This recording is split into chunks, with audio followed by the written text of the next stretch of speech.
Hello అందరికీ చూడండి ఇది ఇంకో కొత్త రెసిపీ అనమాట. This is one of my favourite recipe. This is broccoli salad. So ఇది చాలా easy and tasty and healthy అండి. యాక్చువల్గా నేను ఎవ్రీడే డిన్నర్కి అయితే ఇదే తింటాను. నేను రైస్ అస్సలు తినను. సో డిన్నర్ టైంలో ఇది తింటే చాలా హెల్తీ అండ్ మనకి చాలా సాటిస్ఫైగా ఉంటుంది. టేస్ట్ కూడా చాలా చాలా సూపర్గా ఉంటుంది. సలాడ్కి అయితే ముందుగా మనం ఇలా వాటర్లో బాయిల్ చేసుకోవాలి. స్టెయిన్ చేసి పక్కన పెట్టుకొని దానికి కావాల్సినవి ఇప్పుడు మనం రెడీ చేసుకుందాం. సో పల్లీలు, కాజు, బాదం అండ్ సాల్ట్ వేసుకొని కొద్ది ఎండుమిరపకాయలు వేసుకొని ఇలా వాటర్లో బాయిల్ చేసుకొని గ్రైండ్ చేసుకోవాలి. సాల్ట్ వేసుకొని ఇందులోనే కొంచెం హనీ అండ్ ఆరిగానో, కొంచెం సాల్ట్ వేసుకోవాలి అనమాట. వేసుకొని మనం దాన్ని మంచిగా ఫైన్ పేస్ట్ చేసుకోవాలి.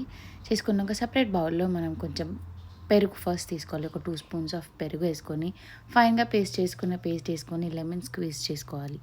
చేసుకున్న తర్వాత బాగా మిక్స్ చేసుకొని ఇలా క్రీమీగా అయ్యేటట్టు పేస్ట్ చేసుకోవాలన్నమాట. ఇప్పుడు బౌల్లోకి తీసుకొని సైడ్కి బ్రాకలీ, తర్వాత ఈ సాస్తో కాంబినేషన్ తింటే సూపర్ అంటే సూపర్ అండి.